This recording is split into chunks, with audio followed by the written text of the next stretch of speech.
Adelante, diputada Paula. Buenas tardes, ¿qué tal? ¿Cómo están? ¿Iniciamos? Sí, diputada, por favor. Muchas gracias a todos y todas por acompañarnos, seguir acompañándonos aquí en estas mesas de trabajo que estamos realizando, las Comisiones Unidas de Puntos Constitucionales e Igualdad de Género. Bienvenidos a la segunda mesa, a la mesa 2, en donde hablaremos de las agendas de derechos humanos y políticas de cuidado.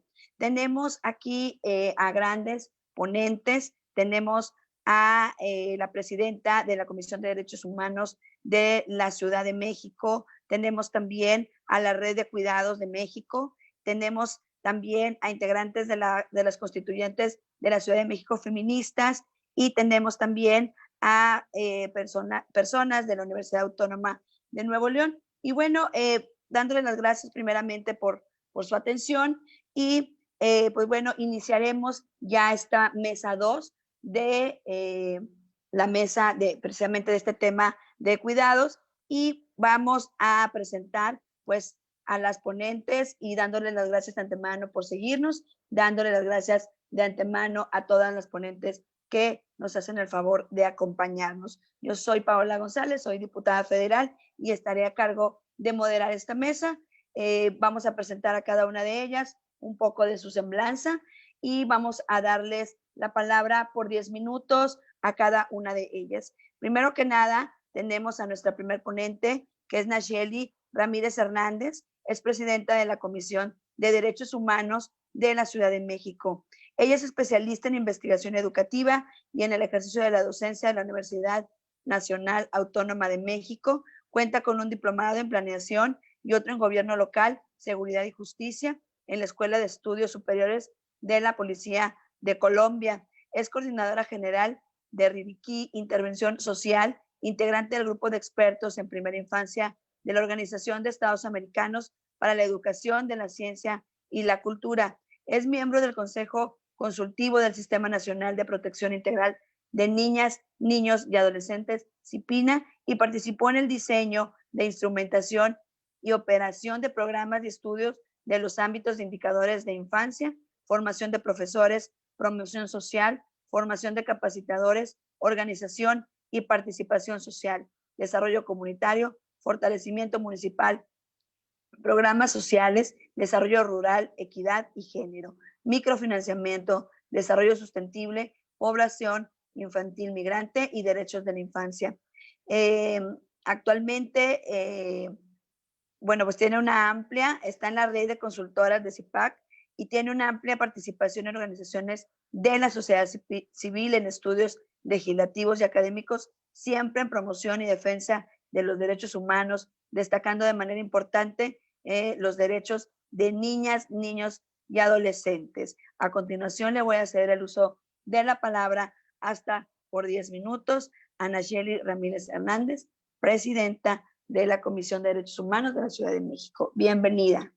Gracias, diputada Paola, y pues iniciando, muy buenas tardes a todos, todas y todes, agradeciendo a los diputados y las diputadas el haberme convocado a estas audiencias. Saludo especialmente a Ernesto Palacios, a Leida, a Wendy, a Marta Tagle, quien aparte de ser diputados son compañeros de trabajo de hace mucho tiempo. Quisiera iniciar primero con una reflexión que han hecho básicamente todos los que me han antecedido en la palabra, incluyendo en la inauguración. Tiene que ver con la relevancia de esta discusión exactamente en el contexto que estamos hoy viviendo alrededor de la pandemia del COVID.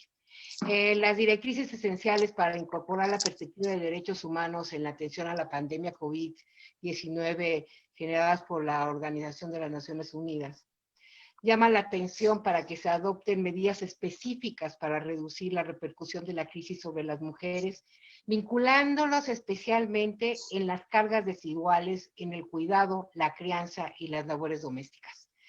Cuestión que ya ha sido referida con anterioridad. Incluso la Comisión Interamericana en la resolución 1/20 del mes de abril, que también se genera alrededor de los tiempos que estamos viviendo, se refiere a esta desproporción en las cargas como una crisis de cuidados, tanto fuera como dentro de los hogares, y ya anteriormente la Alicia García lo hizo mención a ello.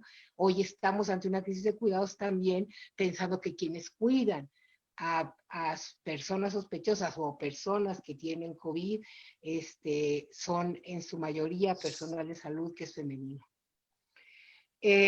Situación que conlleva e impacta y tiene un impacto diferenciado sobre la salud de las mujeres y que las pone en mayor riesgo. Estamos hablando ya de que el contexto nos hable de una crisis de cuidados que naturalmente está derivada no nada más de lo que es la pandemia, sino lo que la pandemia emerge. Es decir, visibiliza no a los grupos, visibiliza las condiciones en las que estamos, y entonces visibiliza las desigualdades en derechos, y creo que de ahí la pertinencia de estar aquí en esta audiencia y además en el análisis que nos están convocando. Yo enfocaré mi participación en 3 elementos. El primero es sobre la iniciativa que nos hicieron llegar y la que se está discutiendo. La segunda es algunos elementos sobre qué está pasando en la Ciudad de México, que de hecho, como ustedes saben, pues tenemos un diseño constitucional y normativo que aún no hemos concretado, pero que pues bueno, contiene elementos de avanzada, y pues creo que de ahí podemos derivar de algunas lecciones de qué está pasando. Y lo último, algunos elementos sobre qué es lo que tendría que derivar de esta reforma constitucional. Las observaciones que haré, pues están básicamente basadas en un enfoque de derechos humanos guiado en un marco normativo convencional y las respectivas observaciones generales de básicamente el Pacto Internacional de los Derechos Civiles y Políticos, del Pacto Internacional de los Derechos Económicos, Sociales y Culturales, de la Convención de los Derechos del Niño, de la Convención para la Eliminación de todas las formas de discriminación hacia la mujer y de la Convención sobre los Derechos con Personas con Discapacidad. Y empezaré con lo primero. Con relación a la iniciativa, para adicionar un párrafo en el artículo 4 constitucional, observamos 4 cuestiones principalmente. Es pertinente adicionar en el párrafo propuesto que la Ley General del Sistema Nacional de Cuidados deberá de establecer los medios de garantía para la satisfacción del derecho al cuidado, de modo que se fije como estándar ese contenido mínimo y no simplemente sea de facto una ley orgánica que establezca el espacio de toma de decisiones para los cuidados en el país y la coordinación interinstitucional, sino el mecanismo de efectividad y ejercicio del derecho al cuidado en todas sus modalidades. Lo anterior es importante, dado que al ser ley general, representa el estándar de armonización en función de la cual se elaborarán las leyes locales, y así se favorece para la ciudadanía el ejercicio del derecho. Lo siguiente es que se sugiere sustituir el concepto de persona adulta mayor por la propuesta de redacción del artículo 4, tal como lo establece la Convención Interamericana sobre el Protocolo de los Derechos de las Personas Mayores. Si bien este protocolo no ha sido ratificado por nuestro país, y aquí aprovecho para hacer un llamado y convocar a que llamemos otra vez al Senado a que ratifiquemos esta Convención Interamericana, creo que es importante reconocer que lo que nos aporta ellos en términos de la visión de las personas mayores es importante, y por lo tanto pues adecuar el texto a ese término, persona mayor y no adulta mayor, sería muy conveniente. Y finalmente se propone adicionar una fracción al artículo 73 constitucional relativo a las facultades del Congreso de la Unión para establecer que tendrá la facultad de emitir la Ley General del Sistema Nacional de Cuidados y establecer la concurrencia entre la Federación, las entidades federativas y los municipios, de forma que esta redacción dote certeza jurídica respecto a la naturaleza de la legislación que se debe publicar, Ley General, y la importancia de la coordinación de los diversos órganos de gobierno. Básicamente en esos 3 elementos estarían los comentarios a la iniciativa que nos hacen llegar, y permíteme pasar al segundo momento de mi intervención, y tiene que ver con compartirles un poco la experiencia de la Ciudad de México. Como ustedes saben, la Constitución Política de la Ciudad de México es el primer texto constitucional que incluye el derecho al cuidado y establece que habrá un sistema de cuidados, y en este sentido es un primer referente nacional.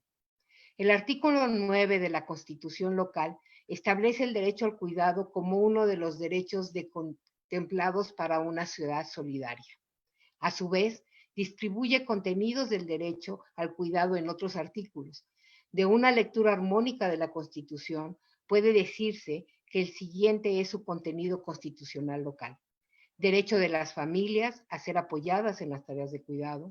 Se garantiza con servicios públicos que deben ser accesibles, pertinentes, suficientes y de calidad. Esos derechos y obligaciones deben de estar plasmados en políticas públicas específicas. Existe prioridad de recibir cuidados por edad, dependencia por enfermedad, discapacidad y ciclo vital. Un segundo criterio de prioridad, pero para recibir apoyo, son las personas cuidadoras sin remuneración. Se establece la obligación de protección laboral a personas cuidadoras remuneradas, reconociendo la precariedad de las condiciones laborales que tienden a tener. Se reconoce el valor social y para el desarrollo de las labores de cuidado. Las políticas de cuidado deben ser parte de la política social y las personas mayores tienen derecho a cuidados paliativos dentro del universo de cuidados. De lo anterior, quisiera enfatizar en 3 cuestiones. Primero, la Constitución de la Ciudad de México establece acertadamente el sistema de cuidados como parte de la política social que atraviesa a toda la población, reconociendo ámbitos de especial y necesaria provisión de cuidados. Sin embargo, a nivel de la administración pública, la Ley Orgánica del Poder Ejecutivo y la Administración Pública deposita el impulso del sistema en la Secretaría de la Mujer y no en la Secretaría de Inclusión y Bienestar Social. Es cierto, y lo han dicho quienes me han antecedido en la palabra, que básicamente tenemos una feminización, hay una carga en las mujeres con relación a la visión, a las cuestiones de cuidado y que por lo tanto se requiere forzosamente, si no, no estaríamos hablando de ello, de una perspectiva de género cuando estamos hablando de cuidados. Están altamente feminizados. Sin embargo, depositarlos en el sector institucional de mujeres puede enviar el mensaje inadecuado de que deben continuar feminizados, por lo que se considera que el mensaje debe depositarse en que los cuidados son propios de la condición humana, que la necesidad de recibirlos es característica de ciertos momentos vitales y condiciones, y que las instituciones garantes de los derechos económicos, sociales y culturales, en especial de seguridad social, trabajo y salud, deben de diseñar esquemas para la provisión con una necesaria perspectiva de género. ¿Qué quiere decir esto? Tenemos que continuar con la perspectiva porque tenemos que reconocer todos los datos que nos han compartido y que sabemos y que acompañamos con relación a la feminización del cuidado, pero con una lógica del mensaje de que lo que tenemos que acabar es con la feminización del cuidado. Tenemos que ampliar la visión de cuidado a que es responsabilidad de todas, todos y todes, ¿no? Y en esa lógica creo que sería conveniente tomar en cuenta esta lección que nos deja en la ciudad y que tendríamos que ver cuando se esté ya conformando la legislación para el sistema. Lo segundo es que la legislación debe conciliar los derechos de quien recibe cuidados y también de quien provee los cuidados en su doble vertiente, remunerados y no remunerados, y ya Marta García hacía referencia exactamente a no descuidar la parte de los cuidadores.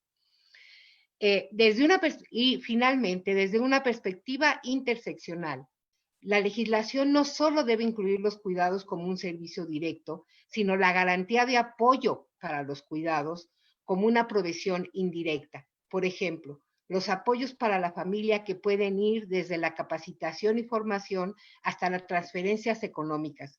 Y por otro lado, apoyo desde la perspectiva de los derechos de personas con discapacidad, apoyo para la toma de decisiones, para la vida independiente, y Margarita García también ya lo señalaba en su intervención.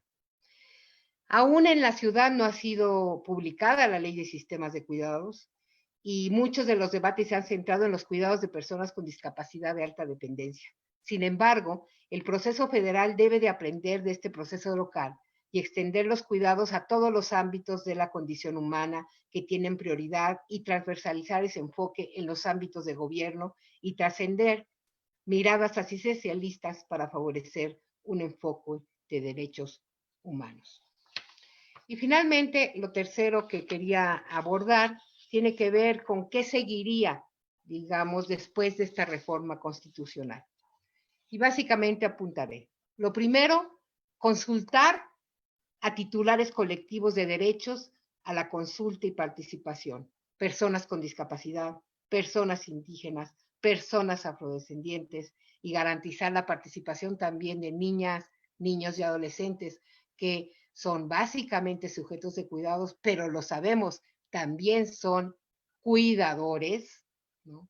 Tenemos una alta incidencia y esto va a provocar, y ya lo han mencionado ahorita anteriormente, parte de lo que va a provocar la crisis que vamos a vivir después de la emergencia sanitaria, es exactamente un gran riesgo al incremento de los cuidados, por lo menos aquí en adolescentes y en muchas niñas en nuestro país y en el mundo. Entonces, la consulta es necesaria, no nada más con mujeres, la consulta es necesaria con diferentes colectivos que están involucrados en esta visión transversal del cuidado. Lo segundo es publicar una ley general del Sistema Nacional de Cuidados con un contenido mínimo de 7 elementos. No voy a desarrollarlos, voy a nada más dar los bloques y ahí tenemos un documento preparado para entregárselos a las diputadas y los diputados. Uno es el reconocimiento de las personas que reciben cuidados preferentemente y su intersección. 2, cualidades del derecho al cuidado, como básicamente accesibilidad, aceptabilidad, disponibilidad y calidad. 3, criterio para el cuidado y el apoyo, etapas de vida, grados de dependencia, grados de autonomía.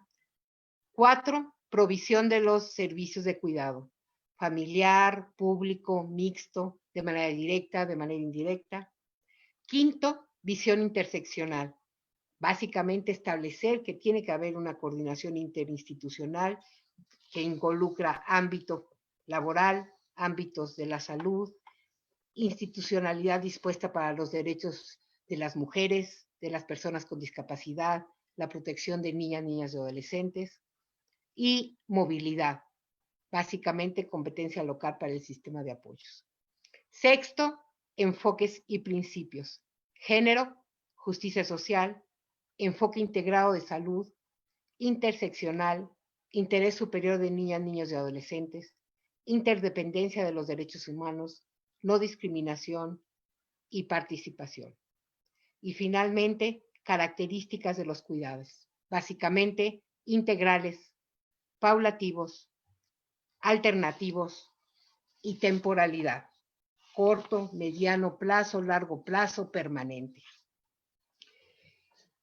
Incluir en la iniciativa las modificaciones a proporciones de al menos 15 leyes.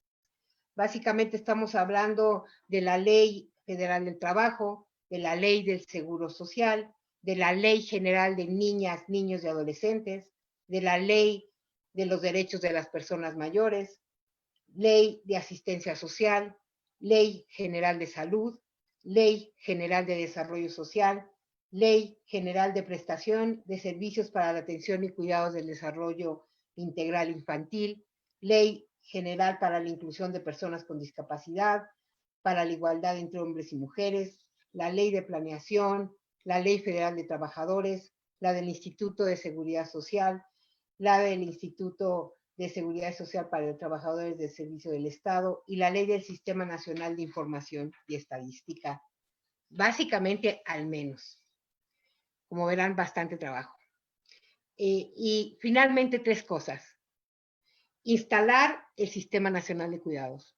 Básicamente es cómo queda claro en toda esta transformación, en toda esta armonización, en la generación de la propia ley del sistema, la creación de la instalación del Sistema Nacional. 2, dar seguimiento a la armonización en las entidades federativas. Y 3, pues elaborar la ruta política pública, que tiene que ver con todo el ciclo y la planeación. Básicamente esas serían las aportaciones que desde la comisión hacemos.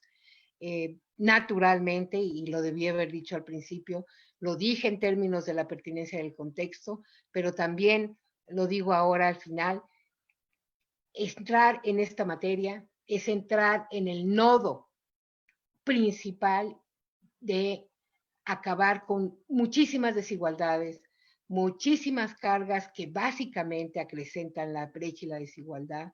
Trabajar hoy en este tema, además, también nos apunta a cómo vamos a tener que trabajar en la crisis que se nos viene, y lo han mencionado, precariedad en el empleo, movilidad y cuestiones que van a modificar la vida cotidiana y por lo tanto van a modificar y van a acrecentar las condiciones de precarización laboral y de precarización también para el desarrollo de acciones de cuidado hacia los cuidados, a los que cuidamos y hacia lo que nos cuidan, ¿no? Y creo que es sumamente pertinente tanto la modificación, la iniciativa y todo lo que esta, como nosotros lo estamos viendo, contempla en términos de trabajo. Y pues bueno, como organismo público de defensa de derechos, pues estaremos acompañándolo hoy y siempre, ¿no? Y promoveremos igual desde la Federación de Organismos Públicos a nivel nacional que acompañemos tanto la iniciativa para la modificación como lo que se genere a través de esta en términos de la ley nacional y en términos de las armonizaciones que de ella deriven. Pues muchísimas gracias.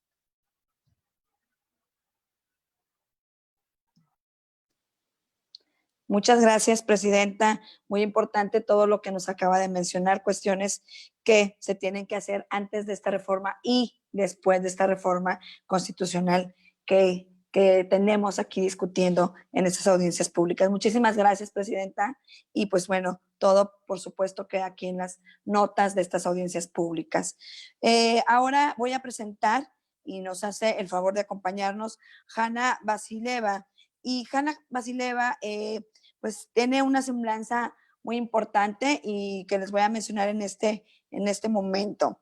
Ella es licenciada en Economía Social y maestra en Estudios Internacionales de Desarrollo Social con especialización en políticas públicas y justicia de género. Es integrante de la Red de Cuidados en México, en la que se dedica a impulsar el intercambio estratégico con redes de activistas, organizaciones y académicas a nivel nacional e internacional. Por medio de este trabajo busca identificar aprendizajes estratégicos y soluciones concretas para la erradicación de las desigualdades que se desprenden de la injusta organización social del cuidado. Ha trabajado con varias organizaciones sociales como coordinadora de proyectos relacionados con la economía del cuidado, el empoderamiento económico de las mujeres en el ámbito rural y el combate de la violencia contra las mujeres y niñas. Actualmente, Hanna colabora con Hogar Justo Hogar, AC, en la construcción de un movimiento de personas empleadoras justas que reivindican los derechos humanos de las y los trabajadores del hogar. Además, coordina el ensamble COVID-19, una iniciativa de articulación entre fundaciones, empresas y organizaciones de sociedad civil que delibera estrategias y soluciones colectivas a los problemas más apremiantes de la actualidad. Y bueno, le damos las gracias a Hanna Vasileva por estar aquí. Escuchamos su ponencia. Es un tiempo de 10 minutos. Un minuto antes le haremos aquí una indicación de que ya va a terminar su tiempo. Adelante, compañera Hanna. Muchas gracias por la invitación, diputada Paola. Muchísimas gracias a todas, diputadas y diputados, por convocar a este espacio de deliberación clave. Y un gracias muy especial al diputado Ernesto Palacios Castro por invitar a la Red de Cuidados a este espacio. Me gustaría, mientras que hable, apagar mi video y compartir mi presentación porque tengo una conexión un poco inestable. Entonces, si me pueden habilitar, por favor, la opción, y ya está, de compartir la presentación. Bueno, lo que yo les voy a presentar es el resultado de las deliberaciones de la Red de Cuidados, que es una red multiactor de investigadoras, de activistas, de personas cuidadoras y representantes de organizaciones de la sociedad civil, Nos estamos uniendo para discutir y construir de una manera colectiva conocimiento y acción para promover el derecho al cuidado en México. Y justo en este marco hemos ido desarrollando a lo largo de años algunas nociones indispensables para la construcción de políticas públicas en aras del ejercicio efectivo del derecho al cuidado digno y al tiempo propio de las personas. Entonces, me gustaría a lo largo de la presentación contestar a dos inquietudes, dos preguntas orientadores, digamos. La primera es, ¿qué implica la conceptualización del derecho al cuidado digno y derecho al tiempo propio como un problema público y la construcción del bienestar como una política del Estado? Para esto es muy importante reflexionar sobre qué tipo de supuestos hasta ahora nos han llevado a una organización injusta de cuidado.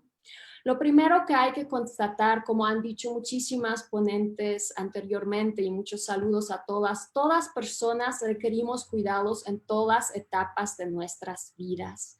No es que haya personas quienes puedan vivir de manera autónoma en este mundo. Todas las personas siempre requerimos cuidados y algunas personas en ciertas etapas de nuestra vida o por condiciones de salud requerimos de cuidados intensos y extensos. Por el otro lado, también es clave constatar que el cuidado es un trabajo que requiere tiempo, energía, especialización y afecto. No es algo que surge mágicamente desde el amor y no requiere esfuerzo. Es un trabajo. Esto han dicho varias personas anteriormente y realmente es clave construir cualquier acción pública desde este entendimiento. Y es un trabajo que pueden hacer todas las personas y que es responsabilidad de todas las personas hacerla. En la mayoría de las etapas de nuestras vidas lo podemos realizar. Hay que constatar esto. El tercer aspecto es un supuesto que los cuidados de alguna manera se arreglan al interior de los hogares y que esto suceda automáticamente. Y no es así. El trabajo de cuidado se realiza actualmente al interior de los hogares y es un pilar, la manera en cual se organiza hoy en día, de las desigualdades sociales y de género. En México cuidan 90 millones de personas en el ámbito de los hogares y también en condiciones frecuentemente muy precarias en las comunidades. No reciben remuneración ni acceso a los derechos sociales básicos por realizar este trabajo y como ya hemos escuchado, del total de las horas que se dedican en el país a estas labores, 3/4 del trabajo son realizadas por mujeres, niñas y adolescentes. Y esto quita espacio vital y tiempo para poder desenvolver propios planes de vida. Entonces las mujeres y niñas estamos realizando este trabajo a costa de nuestro propio bienestar, de nuestra salud y las muchas dimensiones que han mencionado las personas quienes compartieron sus ponencias anteriormente. Construir responsabilidad en la sociedad hacia la realización del trabajo de cuidados, es decir, la corresponsabilidad, no es solo una cuestión de redistribuir el trabajo de cuidados entre las mujeres y los hombres. Construir corresponsabilidad implica una corresponsabilización desde el Estado. Parte importante de ello es la construcción de un sistema nacional del cuidado, el mercado, las comunidades y también al interior de los hogares, tanto entre los géneros como entre las generaciones. Yo creo que es muy importante destacar que construir la corresponsabilidad implica una agenda transformadora mucho más allá de las políticas públicas. La experiencia de cuidar no es una actividad puntual, es un proceso que genera vínculos e interdependencias. Entonces, hacer de los cuidados un pilar y un valor compartido en la sociedad, un valor público, implica preguntarnos y mirar hacia un horizonte alternativo. Implica preguntarnos qué sucedería si la corresponsabilidad no solo pensada, sino sentida y vivida fuera fundamental en todos los procesos de gestión de todas las instituciones que organizan nuestras vidas. Y en este sentido, pues miremos las familias. Empecemos por una de las instituciones más importantes que organiza nuestras vidas, la vida al interior de los hogares. Al analizar las dinámicas en los hogares mexicanos, se revela que existe un vínculo claro entre la lógica del cuidado y de la violencia. Un cálculo de los datos de la encuesta nacional sobre la dinámica de las relaciones en los hogares demuestra que una mayor participación masculina en el cuidado al interior de los hogares disminuye la incidencia de las violencias en este espacio. El riesgo de la violencia física disminuye por 74% con compartir este proceso de cuidar y otras violencias también. Entonces, me gustaría partir a la siguiente sección de mi ponencia con una primera conclusión: encaminar dinámicas y una vida colectiva que se basa en el derecho al cuidado y al tiempo propio de las personas nos lleva a rutas hacia una sociedad en paz. Es un camino para salir de una espiral de las violencias en la cual nos encontramos actualmente en México, y una espiral de violencias que requiere un Estado cada vez más policíaco, nos lleva a otras lógicas. Y con esto en mente me gustaría hacer la segunda pregunta: ¿qué es y qué implica la construcción de un sistema nacional de cuidado? Bueno, ¿qué significa dar más importancia al cuidado? Significa aumentar la asignación de recursos de la sociedad al cuidado. Sí, estamos hablando de presupuesto público, pero estamos hablando sobre todo de relevancia, del lugar que damos al cuidado al organizar nuestros procesos cotidianos, y aumentar la oferta de servicios, la infraestructura y también asignar más tiempo social al cuidado. Esto es un paso importante para colocar el cuidado al centro. Es un paso de muchos pasos de una ruta amplia hacia la transformación social.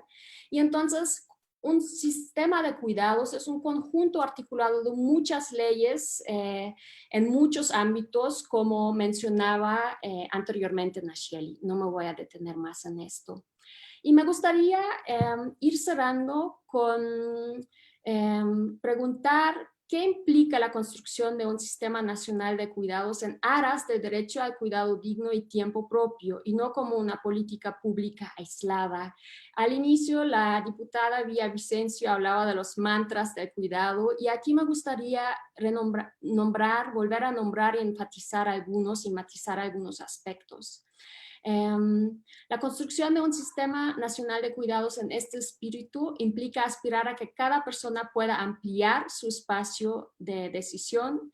Esto, desde una perspectiva feminista, implica no estar obligada a cuidar, sino tener opciones reales de delegarlo y saber que la persona a quien estamos cuidando pueda recibir un trato digno. Y todo esto independientemente de nuestros niveles de ingreso y estatus laboral. Significa buscar alternativas a la institucionalización del cuidado en las familias y en las mujeres, niñas y adolescentes. Esto es clave. No es una asignación natural, es algo que hemos construido socialmente y es injusto. Significa aspirar progresivamente a que todas las personas puedan acceder a los beneficios de un sistema nacional de cuidados, dando prioridad en las primeras etapas a los grupos de la población marginada y en condiciones de dependencia extrema. Vamos a escuchar más adelante las experiencias en Uruguay. Yo creo que nuestra compañera nos lo va a explicar muy claramente cómo fue el proceso en otro país de la región. Y significa también partir del principio que la realización del derecho al cuidado y el espacio de la autonomía de un grupo nunca puede ir a costa del derecho al cuidado de otro. Esto implica construir un sistema nacional de cuidados, deliberar en torno al sistema nacional de cuidados, siempre en conjunto con la experticia de las personas cuidadoras y contemplar a las personas cuidadoras como un grupo prioritario, como bien mencionaba Margarita anteriormente. Me gustaría cerrar, de hecho, pues señalando que muchos hogares mexicanos hoy en día y en estas condiciones que estamos atravesando una pandemia particularmente, en vez de ser una cuna de justicia social, es un espacio de explotación que alimenta las relaciones de desigualdad, y no solo en México, es el contexto en la mayoría de los países de este mundo.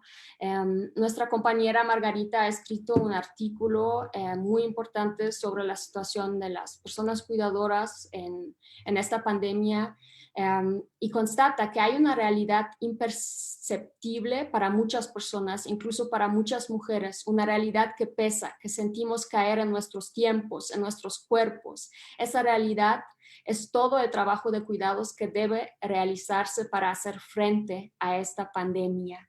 Y en esta coyuntura tenemos ahora también, al hacer esto tan visible, porque se están aumentando las injusticias, tenemos una oportunidad para promover cambios trascendentales, para colocar el cuidado en el centro de la vida colectiva. Ya se está acabando el tiempo, pero creo que es muy importante contemplar experiencias en otras partes del mundo.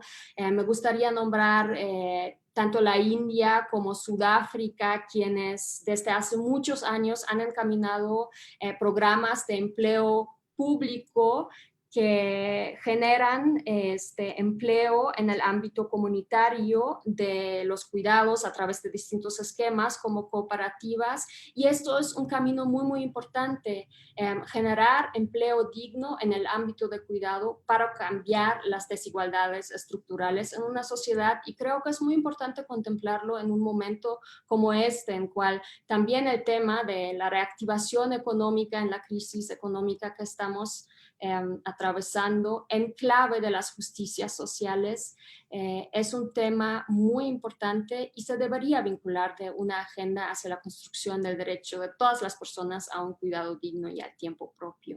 Muchísimas gracias por su atención.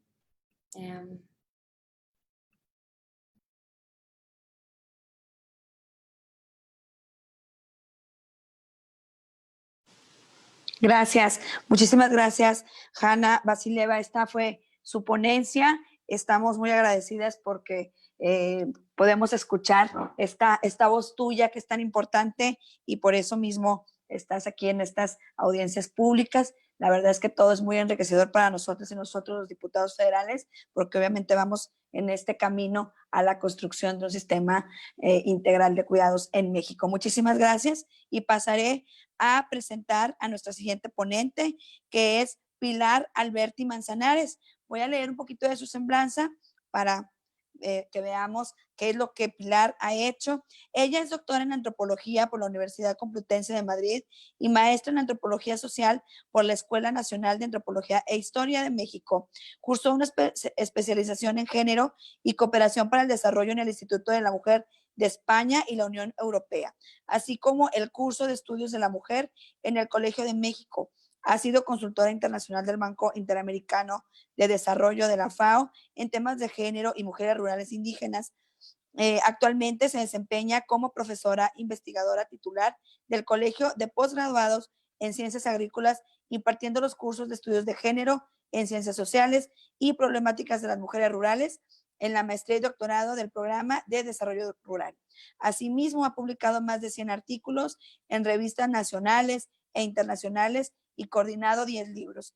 Es integrante del Sistema Nacional de Investigadores del SNI nivel 2 y fue coordinadora del modelo de equidad de género desde el 2006 al 2015 y actualmente es titular de la unidad de género, así como persona consejera de atención a víctimas de hostigamiento y acoso sexual, según el protocolo de prevención, atención y sanción y bueno, del GIES aprobado por la Secretaría de Administración Pública Federal. Recibió el reconocimiento Juana Belén Gutiérrez de Mendoza, otorgado por el Frente Feminista Nacional, y el Premio Municipal de Texcoco en Derechos Humanos por su trabajo en favor de las mujeres. Pertenece a la colectiva de las mujeres, de las constituyentes feministas. Por lo tanto, presento con este gran currículum, con esta gran semblanza, a Pilar Alberti Manzanares, y le cedemos el uso de la voz por 10 minutos, avisándole un minuto antes de que termine su tiempo, y le agradecemos a nombre de la Cámara de Diputados su participación. Adelante, Pilar. Muchísimas gracias. Realmente buenas tardes. Es un privilegio participar en este evento con tantas panelistas que me antecedieron y las que seguirán. Realmente es muy importante, y como integrante de las constituyentes CDMX feministas, nos da mucho gusto que el tema de cuidados sea prioritario, porque desde 2016, y quisiera reconocer el trabajo de nuestra compañera Yasmín Pérez Haro, en el que se propuso justamente la Constitución de la Ciudad de México que se incluyera el derecho a los cuidados. Esto sucedió y quedó reflejado en el artículo 9 de la Constitución, además de otros temas a lo largo de la propia Constitución, otros artículos. Ahora nos corresponde a las constituyentes feministas de la Ciudad de México proponer el derecho al tiempo propio. Y este va a ser el tema de mi presentación, en donde quisiera también reconocer tanto a la diputada Lorena Villavicencio como al resto de compañeras que trabajan en la iniciativa de elevar a rango constitucional justamente el derecho al tiempo, al cuidado y al tiempo propio. Quisiera presentar los argumentos para considerar el derecho al tiempo propio de las mujeres como un requisito fundamental del Sistema Nacional de Cuidados. En este sentido, cabría preguntarse cuáles son los principios irrenunciables que orientarían la generación de este Plan Nacional de Cuidados. Quisiera mencionar que en estos principios tendríamos que hablar del principio de la perspectiva de género feminista, que propone que la despatriarcalización de la política y la economía de cuidados sea un eje central para desfeminizar el trabajo doméstico y de cuidados. El segundo principio sería el de accesibilidad de derechos humanos y derechos humanos de las mujeres, para que todas las personas accedan y ejerzan sus derechos, incluido el derecho al tiempo propio. El tercer principio sería el de igualdad sustantiva, para permitir la efectividad de las condiciones igualitarias en el trabajo doméstico y de cuidados. El cuarto principio sería el intergeneracional, que supone garantizar la inclusión y accesibilidad de todas las personas sin importar la edad. Principio de interculturalidad, para incluir todas las culturas y grupos, comunidades. Principio de sustentabilidad sería el sexto, para garantizar prácticas equilibradas que no comprometan el futuro de la vida y tampoco del medio ambiente. Y el principio de corresponsabilidad involucra la obligación de las autoridades, el mercado, las familias, todos los actores, grupos involucrados. Quisiera centrarme en lo que son los argumentos para considerar el derecho al tiempo propio como fundamental y un requisito del Sistema Nacional de Cuidados. Y parto de una pregunta: ¿por qué las mujeres están obligadas a dedicar más tiempo y esfuerzo que los hombres a atender el trabajo doméstico y el cuidado de los demás? La respuesta está en el sistema patriarcal, que le interesa que las mujeres asuman todo ese trabajo gratuitamente y sin esperar agradecimiento. Y esto me lleva, por lo tanto, a los argumentos de por qué hay que desmontar esta obligación patriarcal. El primer argumento sería que un sistema nacional de cuidados no puede sustentarse en las mujeres como cuidadoras, porque es injusto. El segundo argumento es que las mujeres tienen pobreza de tiempo. Ya hemos visto en ese enorme tiempo que le dedican al cuidado, al doméstico, y cómo esto hace que ellas estén haciendo una transfusión de su tiempo. Si hablamos en términos médicos, es una transfusión de su tiempo para la vida de otras personas, para atender a otros. Si nadie invirtiese tiempo, esfuerzo y recursos en este tipo de actividades, las comunidades, los centros de trabajo, economías enteras se colapsarían por completo. Las mujeres son expropiadas de su tiempo en favor de los varones que tienen todo el tiempo del mundo. El argumento 3 es que si se garantiza el derecho al tiempo propio de las mujeres, se produce un cambio de paradigma cultural civilizatorio que supone la desfeminización del trabajo doméstico y la economía del cuidado. El argumento 4, y voy a recordar a Virginia Woolf cuando ella hablaba de que era importante tener un cuarto propio, como una metáfora de tener un lugar propio en el mundo para las mujeres. Nuestra propuesta es tener un tiempo propio para tener una vida propia. Es decir, para que la existencia de las mujeres dé sentido a su vida y crecimiento como seres humanos. El argumento 5 es que las mujeres han sido consideradas y educadas por el patriarcado para servir a otros. No estamos de acuerdo con esta educación porque es androcentrista. El androcentrismo pone al centro del mundo, de las cosas, al hombre y lo considera como la medida, el criterio de identidad del ser humano, mientras que la mujer es considerada como lo otro, lo que se separa del ideal del hombre. Y si el ideal del ser humano es el hombre, entonces la mujer, que es lo otro, no es humana. Estamos aludiendo a profundas raíces filosóficas de lo que es la identidad, lo que es el ser humano. Y por ello el tema del derecho al tiempo propio tiene que tener en cuenta una modificación filosófica, ontológica, de lo que es las mujeres en el mundo, para poder transitar a un reconocimiento y a una democracia en igualdad. El argumento 6 es que la identidad de las mujeres encuentra su sentido filosófico en el ser y en el tiempo. Se es porque se existe. El derecho al tiempo propio de las mujeres es una propuesta feminista que se sustenta en la ontología de los filósofos Hegel, Sartre y por supuesto en Simone de Beauvoir, al plantear que las mujeres son seres para sí, que corresponde al proyecto humano de búsqueda de la trascendencia, el cambio y la libertad. Por ello, no existe una naturaleza humana esencialista. Simone de Beauvoir, feminista y filósofa de la corriente existencialista, Simone de Beauvoir dirá que la mujer no nace, llega a serlo. Es decir, la mujer en su existencia cambia, se transforma, evoluciona como ser humano. Pero para ser necesita ser en el tiempo. Por ello es necesario reconocer el derecho al tiempo propio de las mujeres. El argumento 7 habla de que es necesario permitir la centralidad de cada mujer en su propia vida y la prioridad de sus necesidades y afanes. La propuesta feminista de la mismidad que lleva a que cada mujer sea consciente de ser prioritaria e imprescindible para sí misma. El argumento 8 nos lleva a la triple ruptura ideológica para desmontar la premisa de servir a los otros. Es una crítica a los siguientes mandatos patriarcales. En primer lugar, hay una crítica al mandato del heroísmo que tienen que llevar las mujeres basado en el sacrificio de su vida en favor de los otros.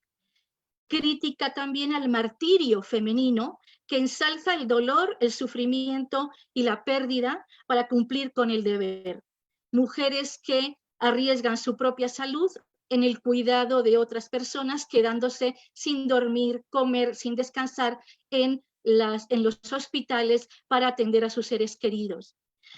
Y el tercero es la crítica a la supermujer, una mujer omnipotente ensalzada por el neoliberalismo que puede con todo el trabajo doméstico, de cuidados, laboral, comunitario, quien supera todos los obstáculos, no se cansa y siempre está disponible para atender las necesidades de los otros.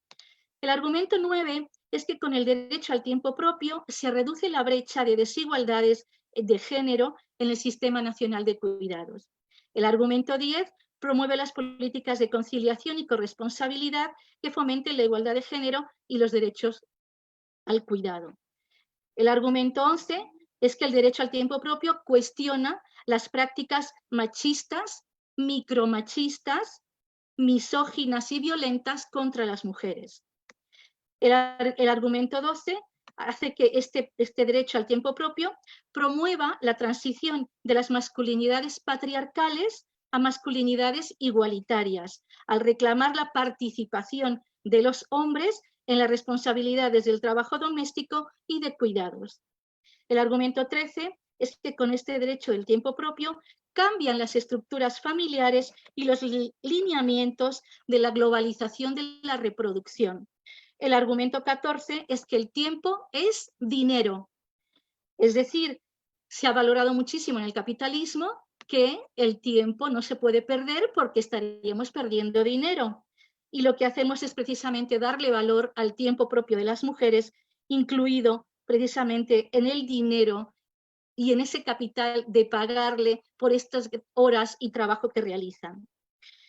Quisiera terminar en el sentido de una conclusión, y es que la iniciativa de elevar a rango constitucional el artículo 4 al derecho al cuidado digno y el derecho al tiempo propio son elementos fundamentales que deben formar parte del Sistema Nacional de Cuidados para dar respuesta a los retos de un mundo globalizado que en 2030 contará con 100 millones de personas mayores, 100 millones de niñas y niños entre 6 y 14 años, así como millones de personas enfermas que necesitarán atención y cuidados.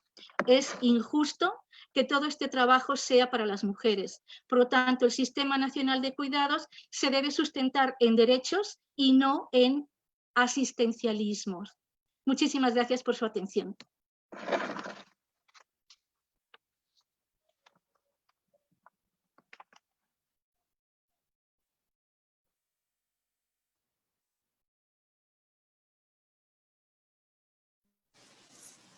Muchas gracias, doctora Pilar. Le agradecemos muchísimo su participación, toda esta cátedra que nos ha dado sobre el feminismo, sobre todos estos conceptos que de repente no los tenemos en cuenta como deberíamos de tenerlos en un país que ha hecho de la desigualdad el pan de cada día. Muchísimas gracias, doctora. Y bueno, vamos a presentar ahora a la doctora Sagrario Garay Villegas. A la doctora Sagrario Garay Villegas, a la quien le tenemos un especial aprecio aquí en el estado de Nuevo León por estar aquí en la Universidad Autónoma de Nuevo León. Y bueno, la doctora Sagrario Garay es licenciada y maestra en Economía por la Universidad Autónoma Metropolitana, obtuvo el grado de doctora en Estudios de Población por el Centro de Estudios Demográficos y de Desarrollo Urbano en el Colegio de México, es profesora e investigadora en el Departamento de Posgrado de la Facultad de Trabajo Social y Desarrollo Humano de la Universidad Autónoma de Nuevo León, ha participado en múltiples grupos de investigación asociados a proyectos nacionales e internacionales sobre envejecimiento y ha dirigido diversos proyectos de investigación que han contado con financiamiento externo, ha publicado más de una decena de artículos y capítulos de libros sobre los temas de envejecimiento, familia y redes de apoyo, cuenta con el reconocimiento del Consejo Nacional de Ciencia y Tecnología como investigadora nivel 2. Por lo tanto, cedemos el uso de la voz a la doctora Sagrario Garay Villegas, agradeciéndole su participación y dándole un tiempo de 10 minutos en donde le avisaremos un minuto antes de que termine su tiempo aquí por el chat de este grupo. Muchas gracias, doctora Sagrario. Le cedemos la palabra. Hola, buenas tardes. Bueno, antes que nada, es un honor estar en esta mesa de expertos y también agradezco mucho la invitación. A compartir un poco de la experiencia que yo tengo en términos más del estudio de personas adultas mayores. Voy a compartirles la presentación, pero o si no sé si me dejan habilitar para compartirles mi pantalla. Ah, ok. Listo. Ah, perfecto. Bueno, yo me voy a ir un poco rápido, un poco por el tiempo también, porque otras cosas ya las han discutido. Y sabemos que en México existe esta ley para las personas adultas mayores. una ley que tiene una serie de elementos que, bueno, favorecen el tema de cuidado, que en la realidad obviamente hay muchos huecos que no se llevan a cabo. Hay que tener en cuenta que esta ley se genera antes de la Convención Interamericana de las Personas Adultas Mayores, lo cual, bueno, pues hace que pues haya también ciertas diferencias, pero no voy a ahondar mucho en eso. ¿Me pasan la siguiente, por favor? O no sé si yo le puedo ver.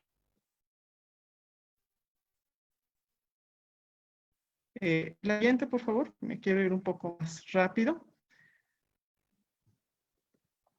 A ver, creo que yo le puedo ver.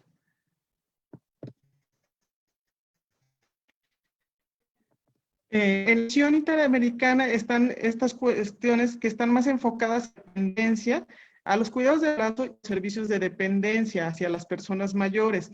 Yo lo que quiero mostrarles en esta ponencia es un poco más el tema del no necesariamente limitante, del cuidado que tiene que ver para personas que tienen alguna enfermedad y que no es discapacitante, sobre todo en el caso de las personas mayores, y también para personas que no son personas adultas mayores, ¿no? Esto se deriva de un estudio que hicimos con apoyo del Fondo Sectorial INMujeres CONACYT.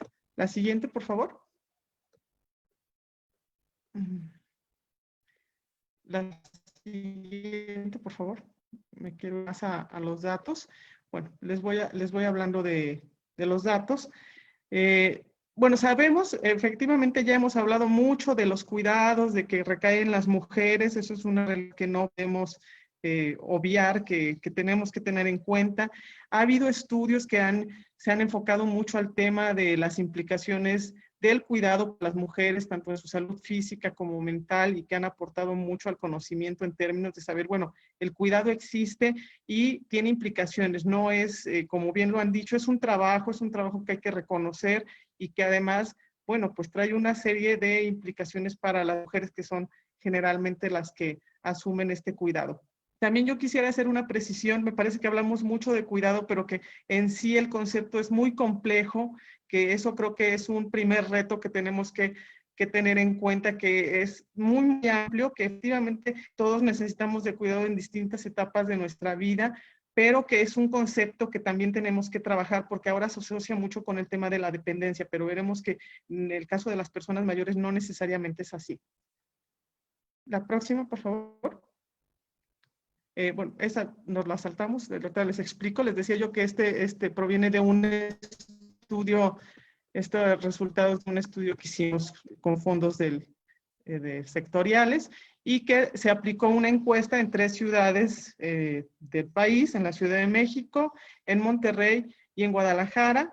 Fue una encuesta en donde buscamos a las cuidadoras de personas mayores, a las cuidadoras de alguna persona con discapacidad, que no necesariamente eran personas mayores, y a las cuidadoras de niños menores de 5 años, que básicamente eran las madres. Bueno, entonces un poco las características de estos 2 grupos, de las personas mayores y de las que no son mayores de 60 años. No voy a discutir mucho esto, pero lo que sí por ejemplo, lo primero que nos saltó es la edad, que cuando hablamos de personas mayores, tenemos que las personas que están requiriendo algún tipo de cuidado, más o menos su promedio de edad son 75 años, son las personas adultas mayores, y en cambio, cuando vemos las personas que son menores de 60 años, que tienen algún tipo de limitación o de discapacidad, pues su rango de edad anda en promedio en 13 años, o sea, que quiere decir que estamos teniendo, son niños, jóvenes, los que tienen mayormente algún problema de discapacidad.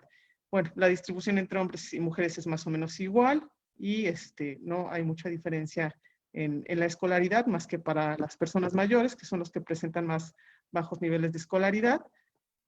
Y la siguiente, por favor, que quisiera yo irme más al tema de las... el siguiente, por favor. Al tema de las enfermedades, ¿no? ¿Qué enfermedades, qué limitaciones encontramos entre estas poblaciones? No, la anterior, por favor. Bueno, entre las principales enfermedades que encontramos en la población adulta mayor, si se pueden regresar a la anterior. Bueno, entre las personas mayores son este perfil epidemiológico que ya más o menos conocemos, que son diabetes e hipertensión, generalmente son las enfermedades que mayormente se presentan en la población adulta mayor y que, como les decía al inicio, no necesariamente son discapacitantes, ¿no? O sea, no estamos hablando de una enfermedad que les provoque una discapacidad, pero que sí son de largo plazo, ¿no? Son crónico-degenerativas y que van requiriendo de alguna atención. En cambio, en la población menor de 60 años, bueno, lo que tenemos básicamente es que son enfermedades pues que vienen de nacimiento, que es algún tipo de parálisis cerebral, síndrome de Down, que sí, en ese caso sí son enfermedades discapacitantes, ¿no? Para esta población menor de 60 años. Y también abordamos, bueno, cuáles eran las principales limitaciones que tenían estas personas. Y en ambos grupos, pues las mayores limitaciones que tienen son para realizar sus actividades de la vida diaria, ¿no? Como son levantarse, comer, tomar medicina, ir al baño por sí solos. Entonces, bueno, ahí es donde entra este tema del cuidado, porque efectivamente las mujeres que están cuidándolos, pues les ayudan a muchas de estas actividades. Ahora, adentrándome un poco al tema de las cuidadoras, si se pueden ir más adelante, por favor. La anterior. Esta. Bueno, estas son un poco las características de las cuidadoras, de las mujeres que están cuidando a las personas que tienen alguna limitación o alguna discapacidad. ¿Cuál es la edad más o menos, el rango de edad entre los 40 y 50 años, ¿no? De estas mujeres? La mayoría son casadas o unidas, después veremos por qué, porque o las madres o las esposas las que están cuidando. Estas mujeres, también un gran porcentaje tiene derecho a atención médica. Aquí todavía es un efecto del Seguro Popular. Esta encuesta fue aplicada en el 2017, entonces en ese entonces todavía lo que se tenía era esta declaración de tener el derecho a atención médica por el Seguro Popular. Y bueno, también se les preguntó si habían trabajado en el último año, más o menos un 30% dijo que sí. La siguiente, por favor. Pero de estas que habían trabajado, les preguntamos algunas de las razones por las cuales habían dejado de trabajar y por la mayoría dijeron que por tener que cuidar a un familiar enfermo o a una persona mayor, ¿no? En este caso, bueno, pues eran los hijos o los padres o los esposos los que tenían que cuidar. Y también, bueno, pues al abordar a quienes cuidan, está esto que quienes cuidan y cada cuánto los cuidaban. A las mujeres que cuidan a personas adultas mayores, la mayoría declararon que cuidan a su madre o a su padre o a su esposo o a algún abuelo, ¿no? A la abuela o al abuelo. Y en las menores, como les decía, pues las cuidadoras principales son las madres, ¿no? Están generalmente cuidando a sus hijos y esto tiene que ver un poco con la edad y la mayoría lo hacen de forma diaria, lo hacen muchas horas y todos los días. La siguiente, por favor. Y bueno, para ir justo ahora que ya se me está acabando el tiempo, pero quiero mostrarles lo que quisimos hacer con este estudio es mostrar lo que cuesta más o menos cuidar a alguien, ¿no? En términos económicos, que es un gasto que lo que pensamos es que lo están absorbiendo la mayoría de las familias, ¿no? Porque son algunos servicios que tienen que pagar a pesar de contar con algún servicio médico o con algunos servicios de estos, pero son servicios que están pagando las familias. Y entre los que más pagan en ambos casos y en ambos grupos, bueno, son las consultas médicas, el transporte también es lo que más gastan, y medicamento, ¿no? Aquí están algunas de las cantidades, o sea, lo puse yo en dólares, pero estamos hablando de que en consulta médica gastan más o menos 400 pesos en algunos casos, en transporte unos 300 pesos mensuales, es un gasto promedio, es un gasto mediano mensual, y en medicamento también están gastando entre 500 y 600 pesos al mes, más aproximado. La siguiente, por favor. Y bueno, otros gastos que también incurren, que además de los que les mencioné, y que no son gastos constantes, pero que en algún momento lo hacen, en algún momento tienen que comprar aditamentos para facilitarles el desplazamiento o una mejor calidad de vida a las personas. Bueno, las sillas de ruedas, bastones, andaderas, anteojos, que también es un gasto en el que las familias, prótesis dentales, ¿no? Y como verán, bueno, estos gastos son más altos. No son continuos, no son muy frecuentes, pero también son otras cosas en las que están gastando las familias principalmente. La siguiente, por favor. Y bueno, aquí está un poco lo que ya les mencionaba, que estas cuidadoras pues lo hacen la mayor parte del tiempo, están cuidando poco más del 90% lo hacen todos los días y no cuentan con el apoyo de otros familiares, ¿no? La siguiente, por favor.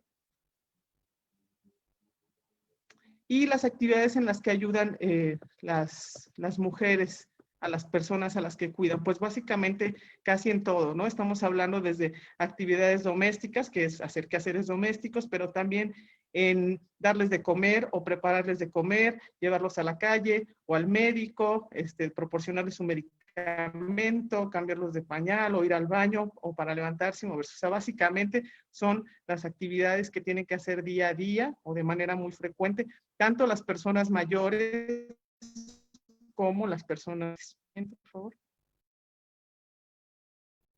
Y bueno, si por favor me pasa a las conclusiones, a la última. Estas son preguntas que hicimos en ambos casos para saber un poco el desgaste de estas escalas que son muy utilizadas para medir el desgaste de las mujeres cuando cuidan. Y lo que nos encontramos fue muy curioso, o bueno, tal vez no tan curioso que después lo discutimos, pero es que la mayoría no reconocen que tienen un cansancio frente al cuidado, lo asumen bien, hay más bien una preocupación porque su familiar esté contento, porque salga adelante, o sea, no hay ningún reconocimiento por parte de ellas de sentirse agotadas, de sentir que necesitan tiempo para ellas. Me parecía muy interesante ahora lo que hablaba Pilar del tiempo propio. No hay un reconocimiento de eso, de que lo necesiten. Sin embargo, claro, eso es en la escala, en el número. Pero cada que terminábamos una encuesta, la mayoría después decían, efectivamente yo estoy muy cansada, todo el tiempo me la paso cuidándolo, nadie me ayuda. O sea, sí había una queja, pero bueno, siempre sabemos que en las encuestas luego existe esta cuestión de falta de reconocimiento de que es una actividad por las propias mujeres, pero también como responder bien, ¿no? Al resto. Entonces, bueno, eso es un tema que creo que tenemos que seguir analizando, o sea, cómo el propio no reconocimiento de las mujeres, que es un trabajo, como pasaba con el trabajo doméstico, no están reconociendo que es un trabajo, su trabajo de cuidados. Las mismas personas que cuidan tampoco a veces reconocen que esto es un trabajo, lo cual pues se tendría que quedar claro. Y también lo que queda claro, pues es que el cuidado sigue recayendo en las familias, que esto obviamente no es nada novedoso.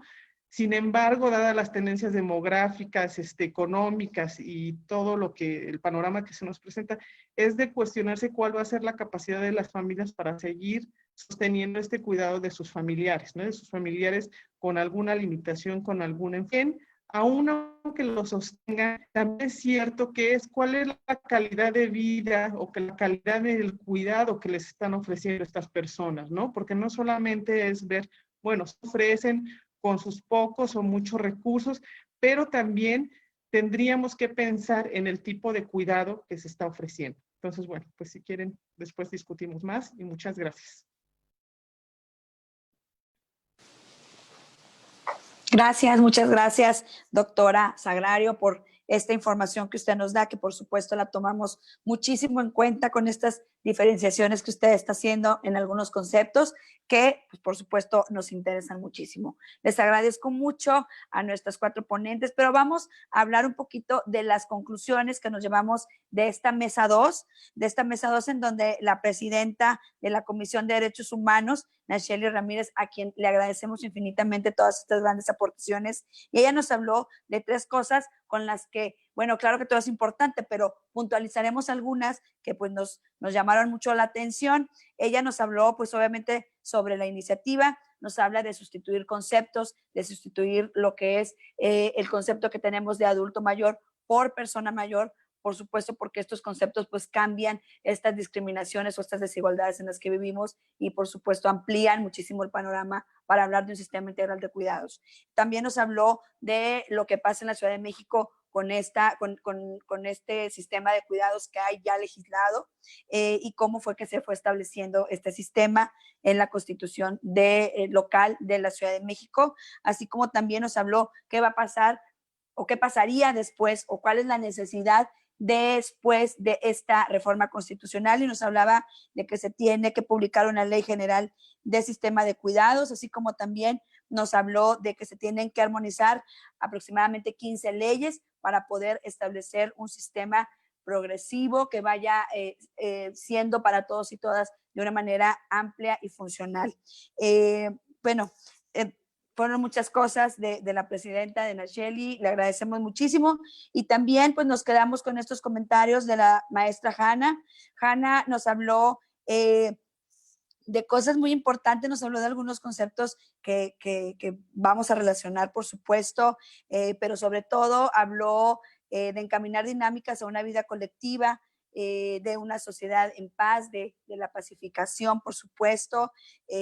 Nos habla de la espiral de la violencia, de cómo fraguar estos términos y estas políticas para poder salir de esta espiral de la violencia, que también es un concepto que nos llama mucho la atención, maestra. Y bueno, habla ser el derecho al cuidado digno y al tiempo propio, que allá hablaba también la doctora Sagrado de eso, al tiempo propio, un pilar fundamental de lo público, ya que es imprescindible para combatir la violencia y construir la pacificación de la sociedad. También nos habló de ampliar el espacio de decisión de las mujeres, de las alternativas de la institucionalización del cuidado en las familias y en las mujeres, niñas y adolescentes, y también nos habló de aspirar progresivamente a que todas las personas puedan acceder a los beneficios, y por supuesto el tema principal, que es contemplar a las personas cuidadoras como un grupo prioritario, que creo que es la parte fundamental de estas dinámicas que estamos haciendo el día de hoy. Muchísimas gracias, maestra Hanna. Y también hablando de la doctora Pilar Alberti Manzanares, que por supuesto nos dio una cátedra impresionante sobre el feminismo y cómo ir desenmarcando estas conductas patriarcales, que estos mandatos patriarcales, que es un término que yo creo que vamos a utilizar severamente, lo hemos utilizado, pero ahora lo vamos a utilizar mucho más, doctora Pilar. Todo lo que nos mencionó usted, aparte, como le digo, de esta cátedra fascinante que nos acaba de dar, habló del cuidado digno, del derecho al tiempo propio. Yo creo que este término del derecho al tiempo propio, las cuatro fueron muy incisivas en ese término, de las mujeres, por supuesto, y nos habla de que deben de formar parte de un sistema nacional de cuidados. La finalidad de dar respuesta a los retos de un mundo globalizado, y también nos dijo que en el 2030 contaremos con 100 millones de personas mayores, 100 millones de niñas y niños entre 6 y 14 años, así como personas enfermas que necesitarán atención y cuidados, que por supuesto esto genera la alerta y la urgencia, la necesidad de tener un sistema adecuado de cuidados, integral de cuidados en este país. Doctora, qué rico fue escucharla de verdad, y tenemos todos estos conceptos ahora con nosotras que por supuesto les daremos un uso muy importante para toda la sociedad. Mil gracias, doctora Pilar. Y bueno, la doctora Sagrario Garay Villegas, acá colega de la Universidad Autónoma de Nuevo León, la doctora Sagrario nos habló de algunas metodologías que ha usado como doctora, como perteneciente al Sistema Nacional de Investigadoras, doctora, por lo cual la felicitamos muchísimo. Nos habló de estas comparaciones de México, América Latina y el Caribe, y bueno, también nos señaló que los cuidados han sido olvidados por las familias, particularmente las mujeres, que es el tema que estamos viendo el día de hoy, que por eso se hizo con la Comisión de Igualdad de Género, así como la Comisión de Gobernación. Y bueno, también nos habló de la falta de reconocimiento de las mujeres por su trabajo, pero también una negación a su cansancio y falta de apoyo al cuidado. Usted mencionó, doctora, lo que es el desgaste físico, emocional, psicológico que las mujeres brindan, y otorgan sin remuneración alguna. También profundizó en las estrategias de las familias para cubrir los gastos que se requieren a sus familiares mayores, así como proyectar hasta cuándo será posible que las familias logren sostener estos gastos. Doctora Sagrario, le agradecemos mucho también las gráficas que nos pasó, que por supuesto nos quedamos con ellas, las cuales pues nos sirven muchísimo aquí a las diputadas y diputados. Le agradecemos mucho, nos quedamos con todas estas cuestiones. No sé si haya preguntas para las ponentes. Por la parte de su servidora, agradezco muchísimo a la diputada Wendy Briceño, al diputado Ernesto Palacios, que hemos trabajado en este tema desde que inició la legislatura y que pues hemos estado cultivándonos cada día con todas estas expertise que ustedes nos hablan. Agradecerle a la diputada Leida Alavés también, que siempre ha sido muy solidaria en estos temas. Y pues no sé si haya preguntas para hacerlas en este momento. Si no es así, les agradecemos mucho. Gracias, compañeras, compañeros, a todos los interesados en el tema. Y por supuesto, aquí nace, bueno, no nace, ya existe, pero aquí ponemos en esta mesa, en esto público, esta urgencia de un sistema integral de cuidados adecuados para México, en donde han reinado las desigualdades por muchas generaciones. Muchas gracias a todas por sus ponencias. Saludos, compañeros y compañeras, y vamos a enviar un corte. Soy Paola González, diputada federal por el Estado de Nuevo León.